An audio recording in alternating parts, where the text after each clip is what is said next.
As rights groups demand answers and survivors seek justice, the question grows louder: how many more lives must be lost before there is accountability? A grim update from Human Rights Watch reveals that 13 women and girls are killed every week in Kenya, with over 130 cases of sexual violence committed, and rather than facing justice, some survivors report that their attackers work within the very system meant to protect them. Rather than being condemned, investigated, and prosecuted, rape and sexual violence is being used by East Africa governments to threaten and silence opposition activists before coordinating and handing her over to Tanzania torturers, who did exactly this. Almost 1 year since 65 Kenyans youth were murdered while peacefully protesting on the street of Nairobi, while sacks of women remains, their bodies dismembered and dumped into quarry dump site in Nairobi. The numbers are not just statistics. They represent lives, families, and futures cut short.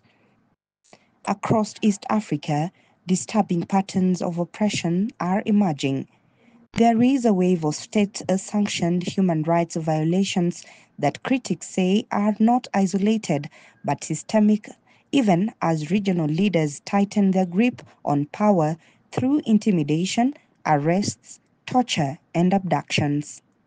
Intimidation, trumped-up charges, forced disappearances, abductions, torture, sexual violence, and extrajudicial killings have not only been inherited by past regimes, but are meticulously redesigned and reinforced in a desperate, illegal, and ineffective attempts to crush dissent and silence opposition. Now, civil society leaders are calling for international justice, arguing that the violations constitute crimes against humanity, and are urging the International Criminal Court to take action against the architects of repression across East Africa, further demanding accountability, the rule of law, and restoration of fundamental freedoms.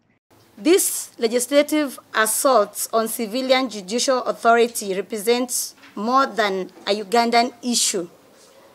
It is a signal, a regional trend towards militarization of governance